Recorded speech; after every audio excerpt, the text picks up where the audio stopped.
അവൻ വിശ്വാസ്യമായ ഭാവത്തോടെ പറഞ്ഞുകൊണ്ടിരുന്നത് കേട്ടപ്പോൾ ഞാൻ അശ്രദ്ധമായി ചിരിച്ചു.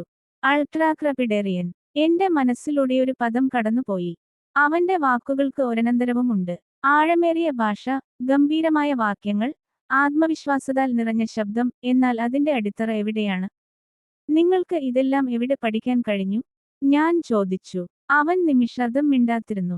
പിന്നെ ചിരിച്ചുകൊണ്ട് പറഞ്ഞു, ഇവയൊക്കെ ലളിതം ജീവിതാനുഭവങ്ങൾ പഠിപ്പിക്കും. ആ ജീവിതാനുഭവങ്ങൾ എന്തൊക്കെയാണെന്ന് ഞാൻ ചോദിച്ചില്ല. കാരണം അതിനു മറുപടി അവനിക്കില്ലെന്ന് എനിക്കറിയാം. എന്റെ മനസ്സിൽ ഒരു ചിന്ത വീണ്ടും ഉയർന്നു. അവന്റെ സംസാരം തുണിയാൽ നിർമ്മിച്ച പന്തൽ പോലെയാണ്. അതിന് ചാരുകല്ലിന്റെ ഉറപ്പില്ല. അവൻ വീണ്ടും 1.5 മണിക്കൂർ സംസാരിച്ചപ്പോഴും ഞാൻ അവനെ ഒരിക്കൽ പോലും തിരുത്തിയില്ല. ചിലർക്ക് അജ്ഞതയിൽ വിശ്രമിക്കാൻ അനുവാദം കൊടുക്കേണ്ടതുണ്ട്. എന്നാൽ എന്റെ മനസ്സിൽ അത് ഒരിക്കലും നിശബ്ദമായില്ല. അൾട്രാക്രപിഡേറിയൻ, സ്വന്തമായ അറിവിന്റെ അതിർവരമ്പുകൾ തിരിച്ചറിയാതെയും അതിനെ അംഗീകരിക്കാതെയും അതിനപ്പുറമുള്ള വിഷയങ്ങളിൽ ആത്മവിശ്വാസത്തോടെ സംസാരിക്കുന്നവൻ.